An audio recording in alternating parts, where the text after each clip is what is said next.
Olá, alunos do oitavo ano, aqui é o professor Aguinaldo, que está junto com vocês nas aulas de História, juntamente com a professora Ada. E nessa aula, no primeiro momento, vamos falar sobre o governo de Napoleão Bonaparte e no segundo momento sobre duas conjurações importantes que aconteceram durante o Brasil colônia, que foi a Conjuração Mineira e a Baiana. Vamos começar então com o governo de Napoleão Bonaparte. Vocês ouviram falar desse personagem na última aula sobre a Revolução Francesa. Lembram que a França estava passando por uma grande instabilidade política, né? De um lado os girondinos, de outro os jacobinos, né? E para poder dar um fim nessa instabilidade, a alta burguesia, junto com o exército e Napoleão Bonaparte, eles dão um golpe e Napoleão ele passa a governar a França. Então quem foi Napoleão? Lembrando que o governo de Napoleão durou entre 1799 a 1814. E quem foi esse personagem? Ele foi um general e líder das campanhas expansionistas francesas na Itália e também no Egito. Era um líder de exército, considerado pelos franceses, né, um grande estrategista. E o que foi que Napoleão fez após dar o golpe de 18 de Brumário, que assim ficou conhecido, né? Ele centralizou o poder, organizou a cobrança de impostos, decretou a construção de diversas obras públicas e, um dos mais importantes, aprovou em 1804 o Código Civil. Esse Código Civil foi uma maneira de legitimar os ideais burgueses e liberais que vinham sendo implementados pouco a pouco desde os tempos da Revolução Francesa. E esse Código Civil ele estabeleceu o quê? A igualdade dos cidadãos perante a lei, a separação entre a igreja e o Estado, a possibilidade de casamento civil, o fim dos privilégios feudais e o direito à propriedade.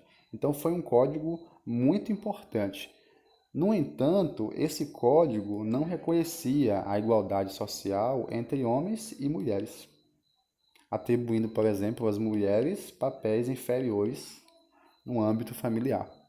Porém, foi um passo importante na luta pelos direitos do cidadão. Vamos falar agora como foi as conquistas napoleônicas. Em 1804, Napoleão ele assume o governo como imperador. Quando foi dado o golpe, Napoleão ele estava no cargo como cônsul. O que é um cônsul? É um representante do governo com grande autoridade. Mas por conta da alta popularidade e do apoio da maioria dos deputados da Assembleia Legislativa, Napoleão agora ele sai de cônsul e passa a ser imperador. Quando entramos em 1799 a 1815, chegamos na época das guerras napoleônicas. O que é que foi isso? Napoleão ele tinha uma política expansionista. A política expansionista era que Napoleão ele incorporava vários territórios europeus à França. Então, essas conquistas militares estabeleceram aliados de Napoleão nos governos regionais. Já quando chegamos em 1806, aí na sua tela tá, desculpe o erro, tá 1812, mas é 806, nós temos o bloqueio continental imposto por Napoleão. Veja que por conta da política, né, das conquistas expansionistas de Napoleão, ele ia passando rodo na Europa inteira, né? Mas ele tinha uma pedra no sapato que era a Inglaterra. A Inglaterra, ela era uma grande potência econômica e vinha resistindo aos avanços militares de Napoleão. Então, o que é que Napoleão fez? Decretou o bloqueio continental. Se vocês derem uma olhada no livro de vocês aí, ó, na página 338, vocês vão encontrar um mapa do Império Napoleônico. Nesse mapa vocês vão ver, de cor amarela aí, alguns estados europeus que já estavam sob o Império Napoleônico, como por exemplo a Espanha, a Bélgica, o Reino da Itália, Holanda, entre outros. Mas tinha países ainda que não estavam sob o domínio de Napoleão, como Portugal, como a Grã-Bretanha, a Dinamarca, a Suécia, a Prússia e o Império Austríaco. Mas de todos esses, a Inglaterra era o maior inimigo de Napoleão. Então ele decretou o bloqueio continental com o objetivo de que, se algum Estado europeu negociasse com a Inglaterra, Napoleão iria atacar militarmente a região. Olha só que tática. Essa tática dele foi para poder enfraquecer os ingleses economicamente.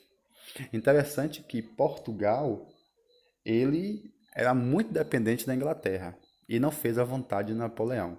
Por conta disso, Napoleão ameaçou e disse: ó, se vocês mantiverem acordos comerciais com a Inglaterra, eu vou invadir aí Portugal.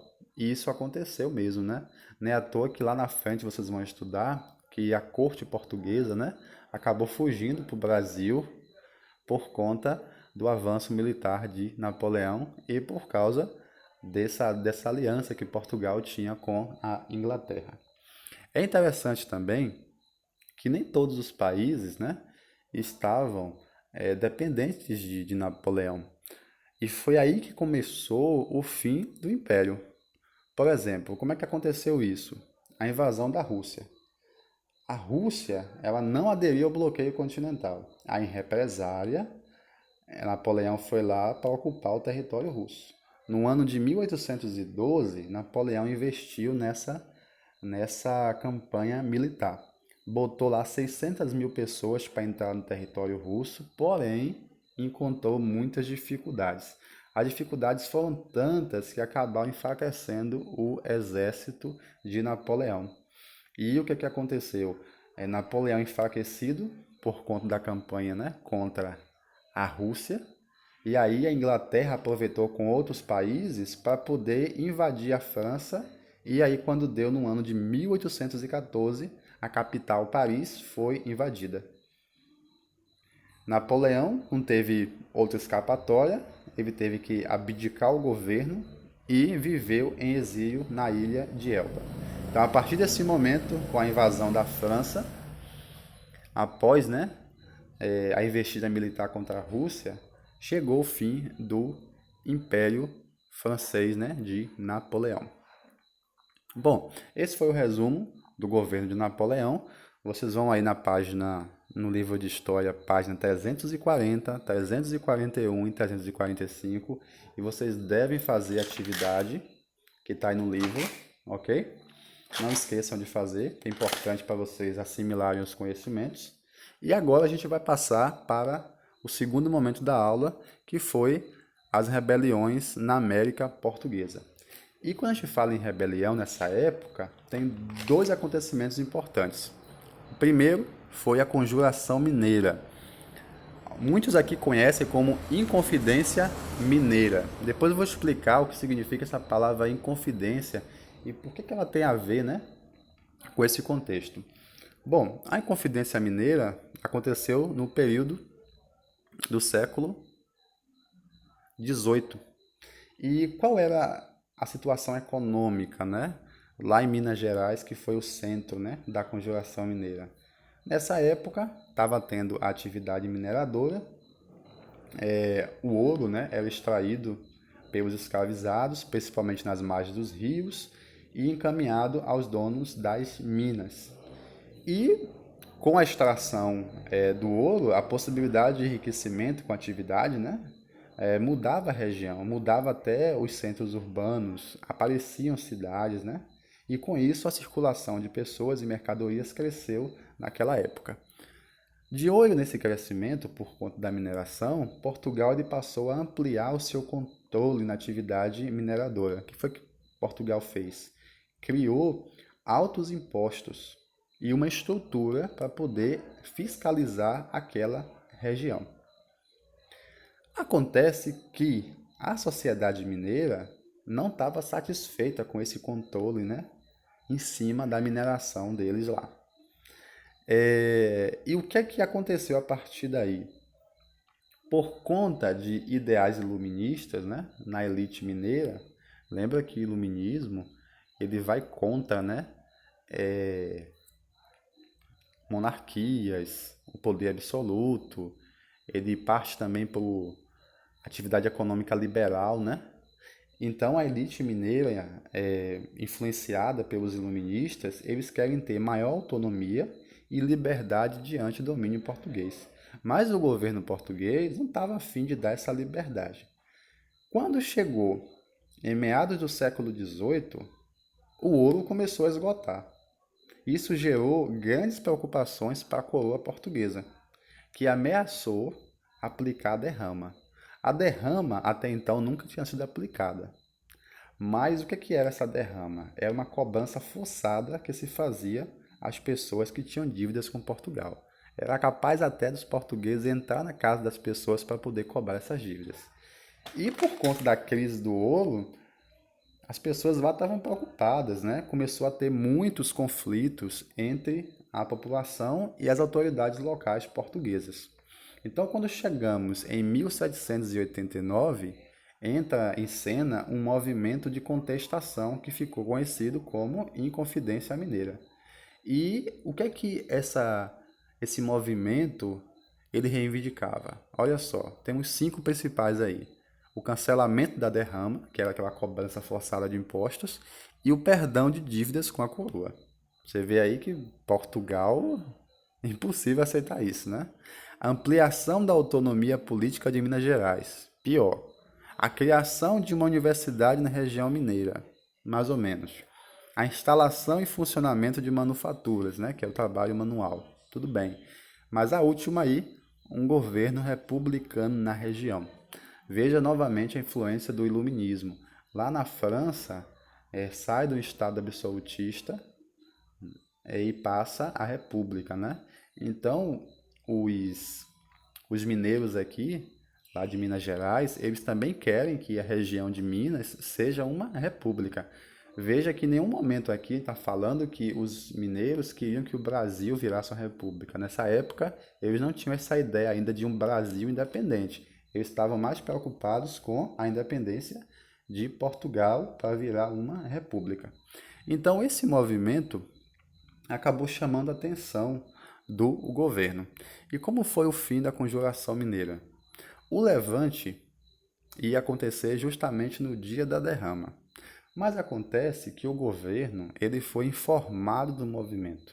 A gente sabe que alguns membros, né, da conjuração acabaram denunciando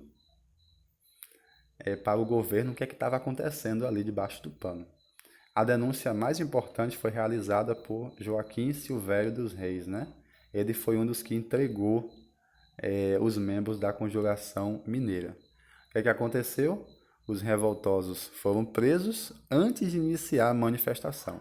E um dos grandes líderes da Conjuração Mineira, né, que foi entregue, foi esse aí, chamado Joaquim José da Silva Xavier, que é o famoso Tiradentes.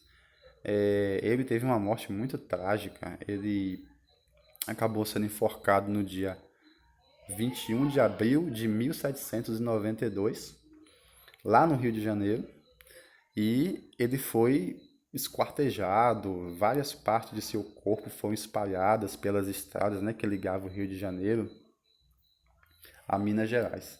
Para o povo ver, né, que se alguém tentasse, né, contra a coroa portuguesa, o fim iria ser aquele.